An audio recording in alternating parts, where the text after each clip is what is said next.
I'm ready when you are.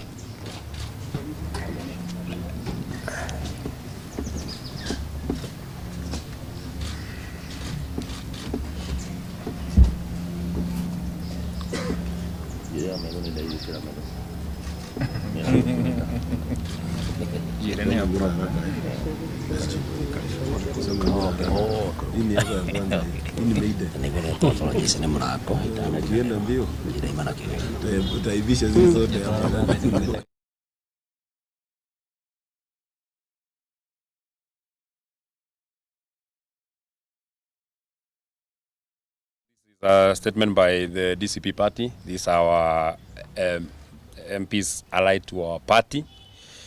So it's a press statement on the Utumishi Academy fire tragedy issued this morning on 28th of May 2026 to the great people of Kenya. This morning we've woken up the sad news of the fire tragedy at Utumishi Academy in Gilgil, Nakuru County. On behalf of the DCP party, on behalf of our supporters across the country and beyond, we send our heartfelt sympathies and condole with the families and parents who've lost their loved ones. We pray for speedy recovery of the injured and those in hospitals. So far, we've been informed that we have lost over 16 girls and about 79 have been injured. This is a great loss to our nation and families who have lost their loved ones. No parent should go through such pain and ordeal. No child deserves to lose their future full of great potential. One death is one too many. Any nation that loses its young people in what could have been prevented must question their moral and responsible conscience. As the nation mourns, we strongly question the disaster preparedness in our country, especially in our boarding schools. We have lost too many students for a long time, ranging from St. Kizito in 1990s, Changuri Boys, Hillside and Russia Academy, and countless others.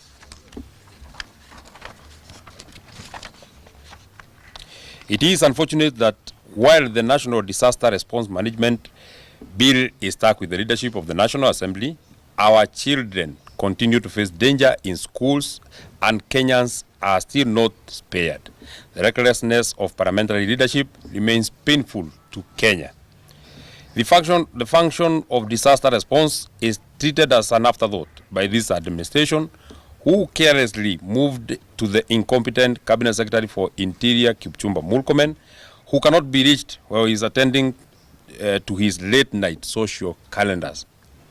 We are adequately aware that the Cabinet Secretary for Interior, Kipchumba Murkomen, was informed of the fire tragedy at 2 a.m. last night, but he could not marshal government machinery and drive a distance of 1.5 hours.